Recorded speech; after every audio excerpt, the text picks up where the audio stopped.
Thank you. First of all, I would like to thank the invitation to be present again in Riva del Garda, 25 years after the first meeting held here on the Beaker Complex, and in which I have the pleasure of participating. I owe to Franco Nicolis, the father of these meetings, the opportunity and the honor once again to be present in this magnificent place to present the first keynote conference of this meeting on the Beaker Complex in the Tagus Estuary region and its chronology. For this reason, I want to thank you, Franco, in particular, as well as Volker Heydt, hoping that this meeting will be at least as fruitful as the previous one. Thank you very much. The Tagus Estuary region, where Verdelha dos Ruivos cave is located, is one of the richest and most attractive for the study of the Beaker Complex in Europe.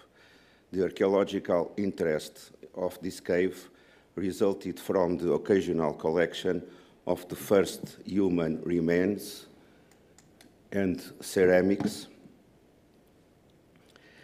fragments in front of a landslide then recently occurred in the front of a limestone quarry from the Middle Cretaceous, Cenomanian, by Otávio da Veiga Ferreira and George Zbyszewski in the course of a geological fieldworks carried out by them in the Loures region in 1973. See the landslide that took the entrance of the cave visible. In fact, the section of the archaeological fielding still preserved inside the cave was evident to any experienced observer.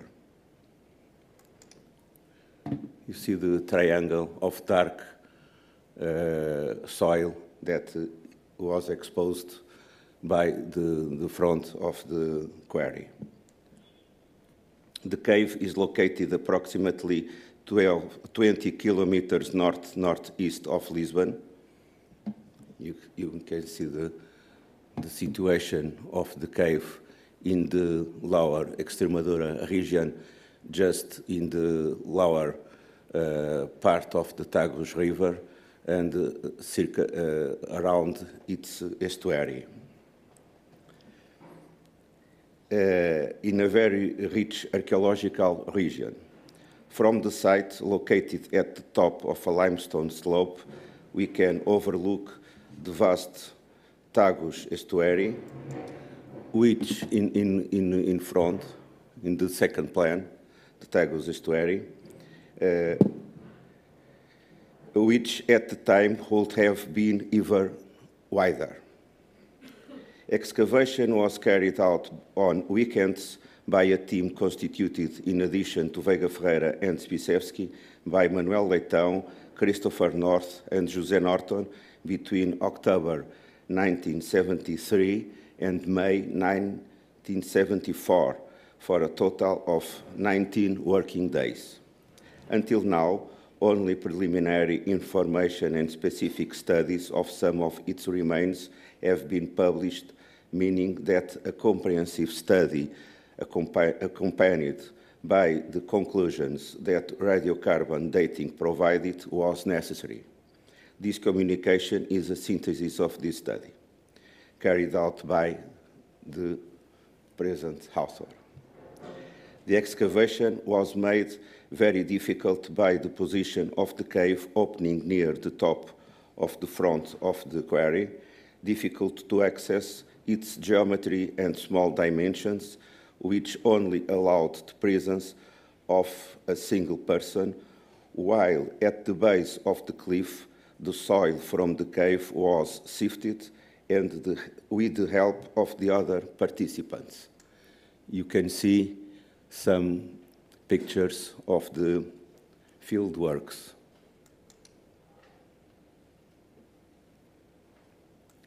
With only a person working at the time in the cave. The difficulty of carrying out the work was increased by the hardness of the deposit due to the precipitation of calcium carbonate as a result of the water circulation inside the cave. In view of these constraints, it was decided to carry out the excavation by progressive vertical advances from the outside to the inside, starting from the exposed front of the field, recording both the vertical and horizontal position of each artifact or human remains on each working day, which constituted a solution to the difficulties encountered. For example, the next figure shows the stratigraphic record of the vertical section registered on February 9, 1974, on the 8th day of the excavations, and the corresponding plan. It's an example from a lot of them that each day was registered. You see the section and the plan corresponding to this section, with all the materials found. According to what was observed and recorded on each day of work, both in section and plan, 3 main levels of tombs were identified, represented by isolated bones and cranial remains in apparent disorder, packed in a hard bone breccia that made its excavation extremely difficult. You see an example of the sediment with human remains packed in it. It was possible to reconstruct only 2 skulls, which were very fragmented and crushed.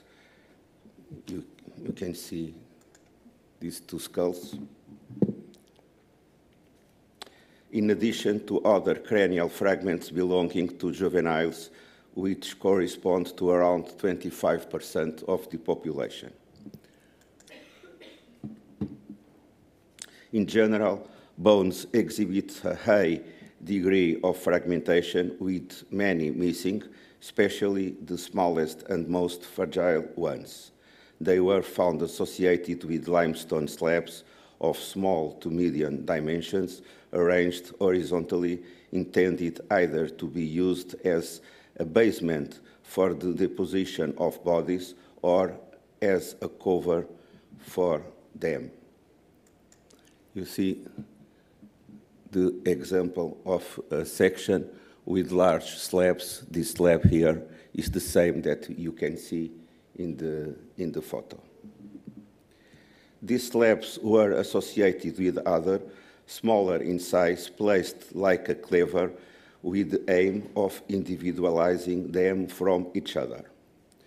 Post-depositional disturbances were identified, both of a thrombogenic and natural origin. The first corresponded to the accumulation of an ossuary at the bottom of the cave, where bones of some of the first tombs would have been pushed, as recorded in the field notebook. The objective was to create space for new burials. Natural displacements resulted from the strong circulation of water inside the cavity, which contributed to the remobilization of human remains and their degradation and fracture. Despite the strong changes observed in the funerary deposits and respective offerings, observation of the successive cuts and plans of the excavated area proved the existence of 3 main phases of primary depositions. These 3 main moments, you can see these 3 main moments of depositions, were separated by phases of abandonment of the cave corresponding to archaeologically sterile deposits. In each of the 3 phases of tombs identified, several bones were recorded, still in anatomic connection, which prove the existence of primary depositions structured with limestone slabs, as I tell before, as mentioned above. You can see the original plans of the three main archaeological levels. These two figures correspond to the oldest level, level 1, with the slabs and the human remains. The level 2, the intermediate level, with more depositions. And finally, the intermediate level in the middle, on the left of the picture, and the upper level in the right side. You see the slabs and the association with the human depositions.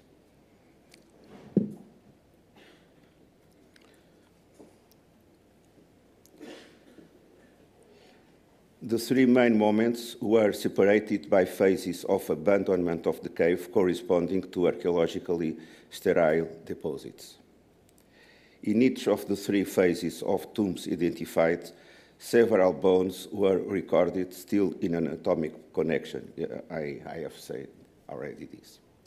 Whenever it was possible to know the position of the bodies, for which was determinant the training in anatomy of one of the main participants in the excavation and responsible for the graphic recording of all plans and cuts carried out, Dr. Manuel Leitão, it corresponding of lateral decubitus indistinctly on the left or right side with the limbs flexed, with no evident preferential orientation of the bodies or of the skulls. In total, 11 bodies were identified in these conditions, although always very incomplete due to the post-depositional taphonomic alteration observed or already presented.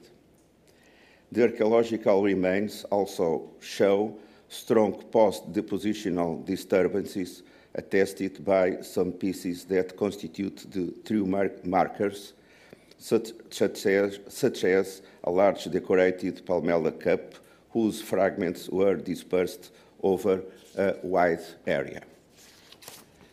Exceptionally, some vessels are almost complete, although not retaining their original position, like one found upside down under a slab. This one. Almost the elements of the so-called Bell-Beaker package are present along the entire stratigraphic sequence, indicating exclusive use of this funerary cave by people associated directly with the Beaker package. One of the most important evidence of such exclusivity is indicated by the decorated ceramics where only Beaker containers occur. These are distributed through the sequence with no evident differentiation, with the maritime Beaker being exceptional, representing by just a single vase of the linear variant collected as at the oldest level. And now you can see the three main levels again. The level 1, the earlier, level 2 in the middle, and level 3 in the top of the sequence.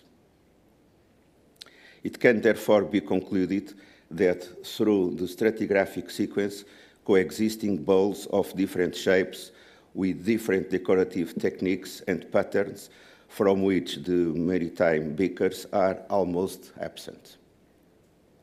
Equally very important is the registration of non-decorated bowls, this being the first time that in Portuguese territory their characteristics and stratigraphic distribution were recorded were recorded in a funerary context. You see the corresponding results obtained. It appears that the shapes of non-decorated and decorated vessels are strongly correlated, an indication that they would serve the same uses.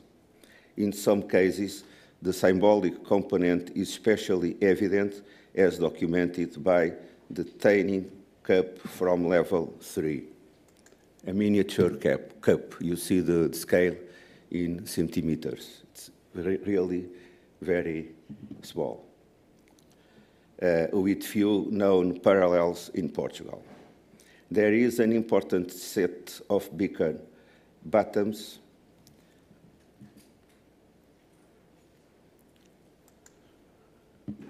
you see a bottom in the earth and a fragment of one of them, which are dispersed across the 3 levels with a greater number of 5 at level 1. The analysis carried out on some of these bottoms revealed that they were made from sperm whale ivory, which parallels in other Portuguese sites such as the Almonda Cave.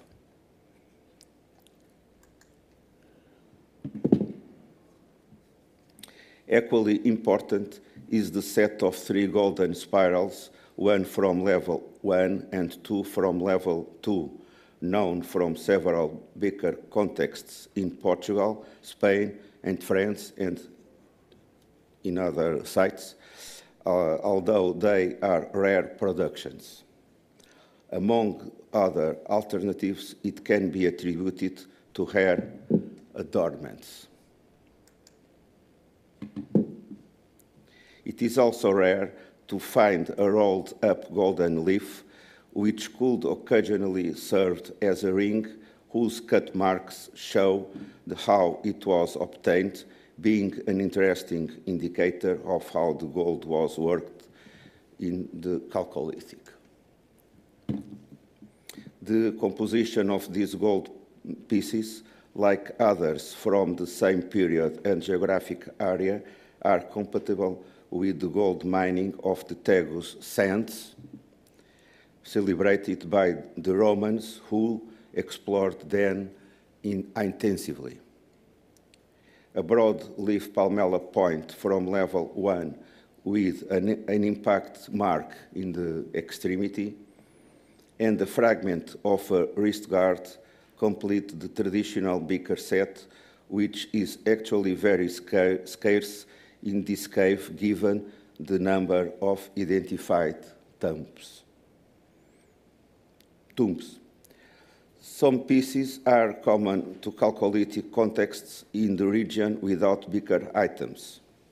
This is the case of the very sheet beads, certainly with the same origin as the hundreds of others in the region.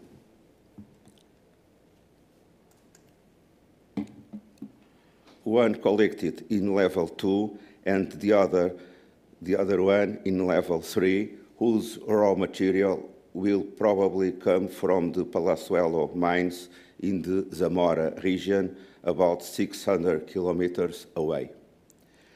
Of several cylindrical idols made of limestone or ivory, and 2 bone or ivory bowls, one of them collected from a breccia block that fell from the cave to the base of the quarry in the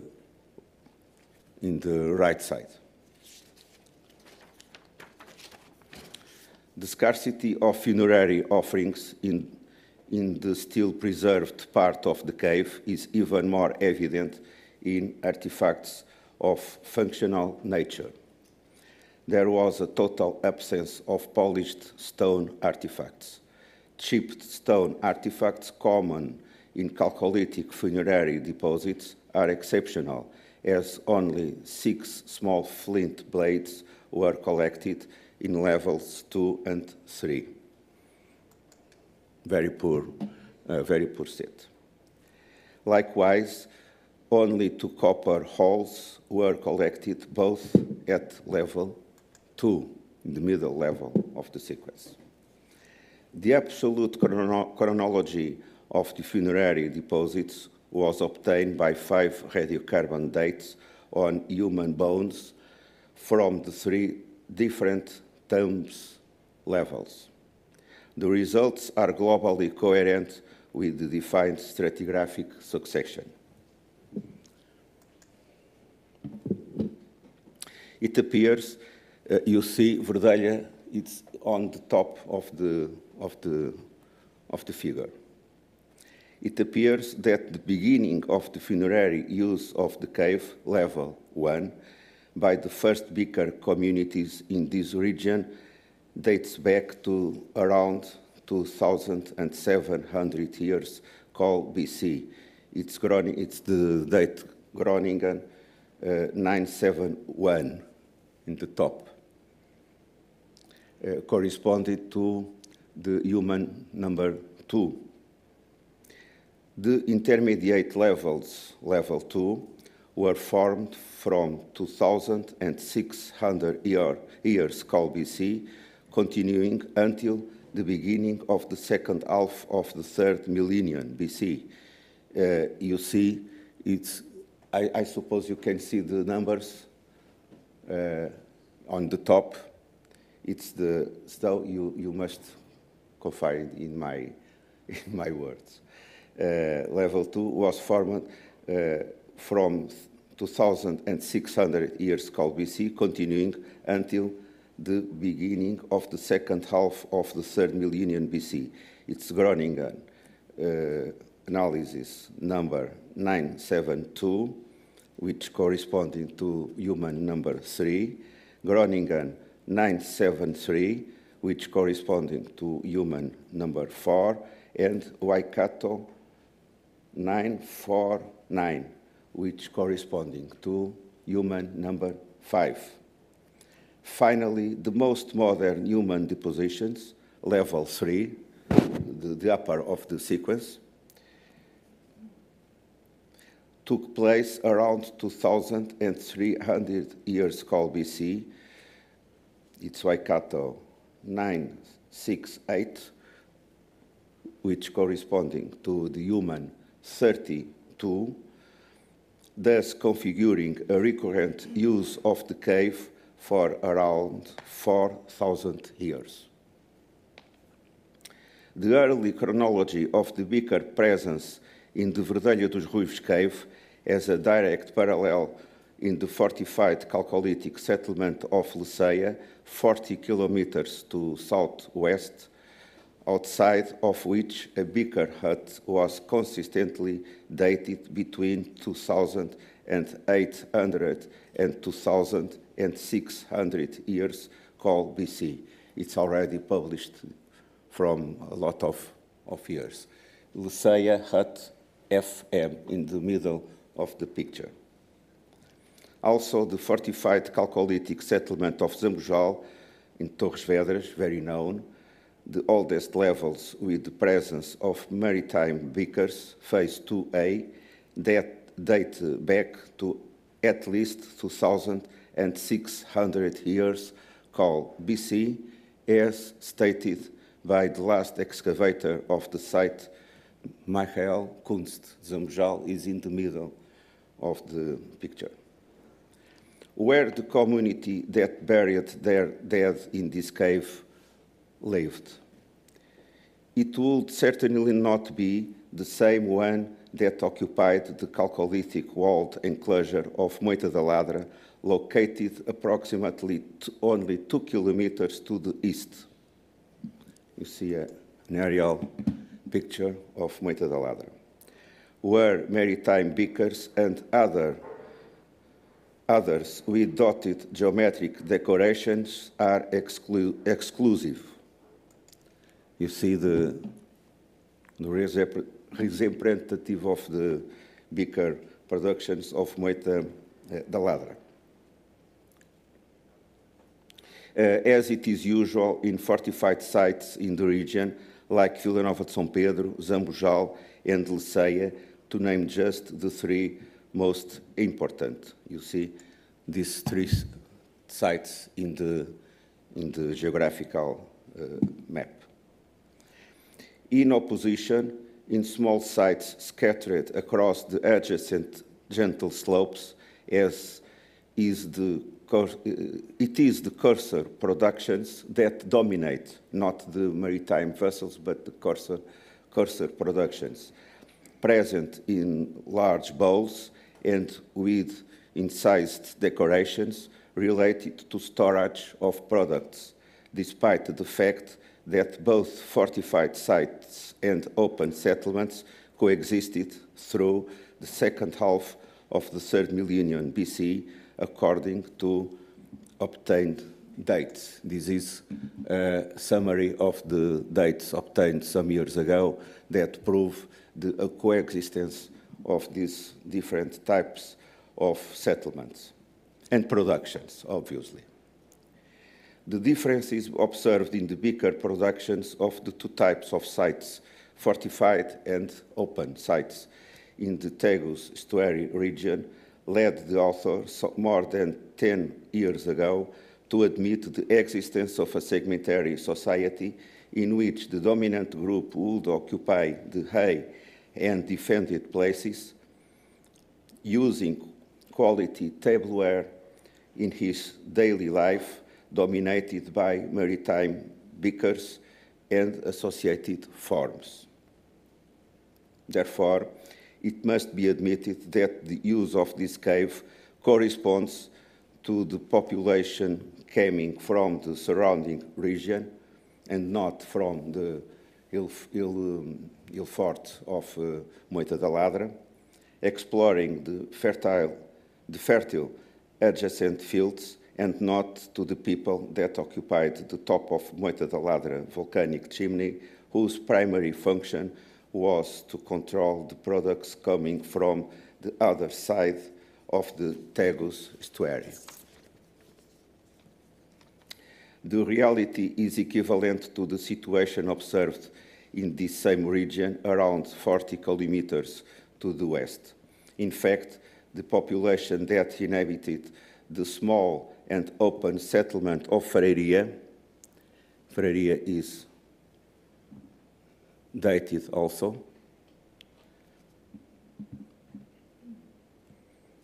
during the 3rd quarter of the 3rd millennium, would have used the Pontalage cave, also dated,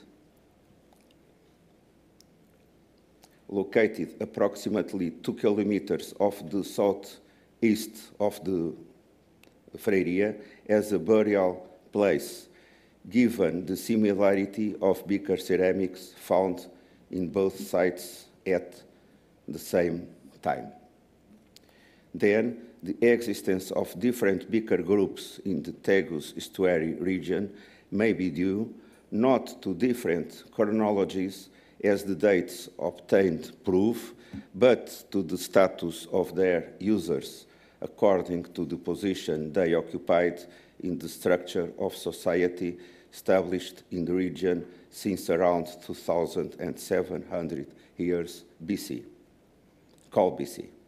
This situation, however, is compatible with the presence of objects of supra-regional circulation, such as buttons with V-shaped perforation, palmella points, and archers' wrist guards, and in addition, exceptionally with gold ornaments, items found in the cave of Verdelha dos Ruivos in use by both social groups.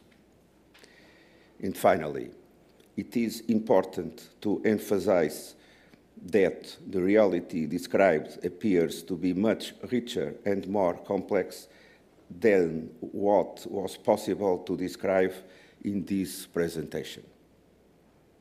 In fact, it is important to bear in mind that from the middle of the 3rd millennium BC onwards, it is in the region of the Tagus estuary that the greatest concentration of maritime vessels on an European scale was found.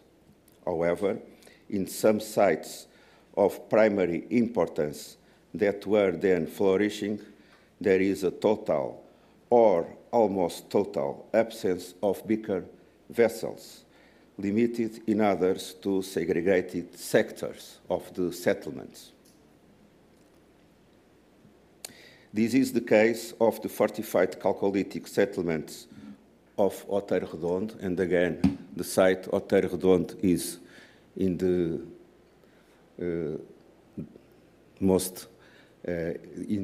inferior part of the picture, Outeiro Redondo, near Sesimbra. Leceia, just north of the Tagus estuary, and Penedo do Luxim, Mafra, north, where the populations did not incorporate bigger productions into their daily lives. This reality refers to another dimension of the discussion of the bigger phenomenon, and I continue to use this expression because I don't know other that can describe better the situation until now, which is the existence in the Tagus estuary region since 2700 years called BC of socially differentiated populations. But this is already an issue that needs to be addressed and discussed on a broader scale and increasingly solid material basis over the next 25 years. Thank you.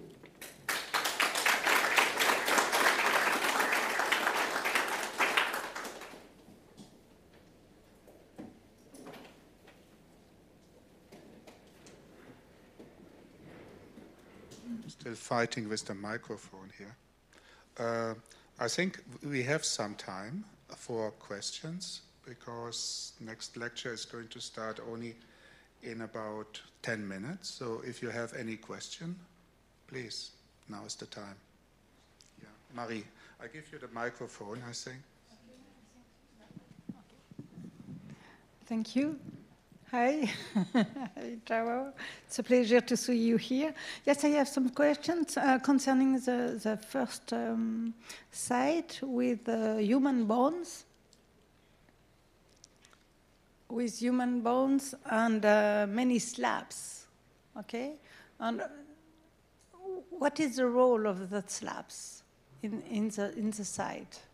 This is, I don't know, I didn't understand. This is for coffer, this is for another thing? I can show perhaps a picture of the communication.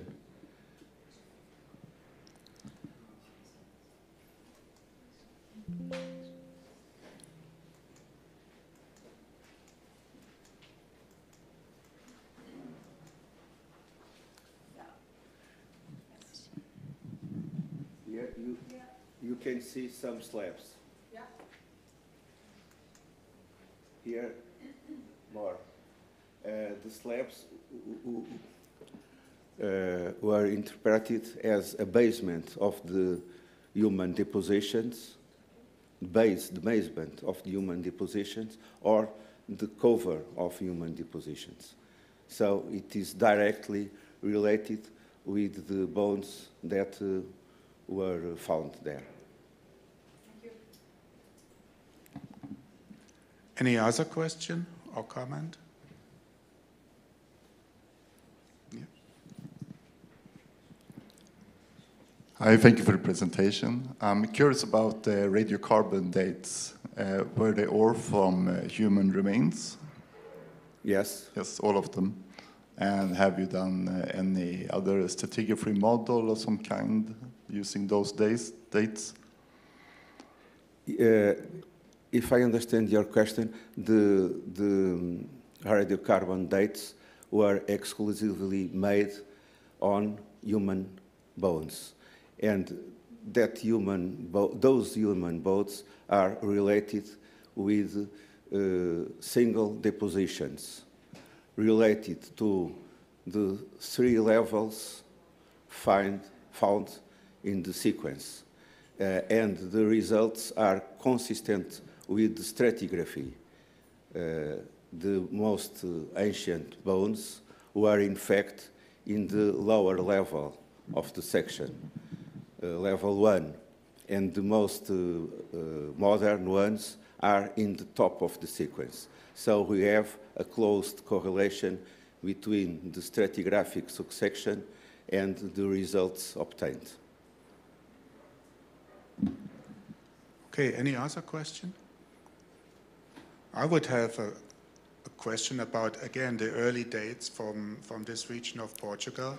2700 is, in a wider European context of bell beakers, it's the earliest dates that seem to be fitting. So does it mean that you think bell beakers do start in the west of the Iberian Peninsula? Is this also your view, that the phenomenon starts from the mouth of the Tajo River?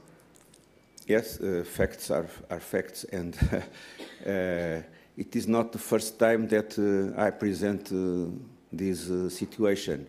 It was found firstly in Luceia, in the hut, in bell beaker hut, with the same interval of dates between 28 to 2500 years called BC.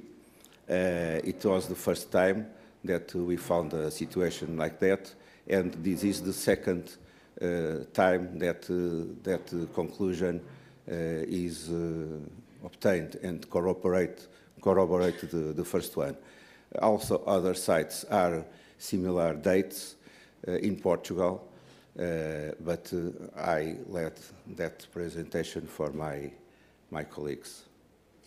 But at the time, Extremadura and the Tagus estuary region can be considered one of the most ancient. But this is not important. The important is to define not the antiquity, but the origins of the possible spread of the beakers, not to demonstrate that in Portugal was the most one, because the most ancient one, it is not important for me. But as that result can give us some information about the spread of the phenomenon at the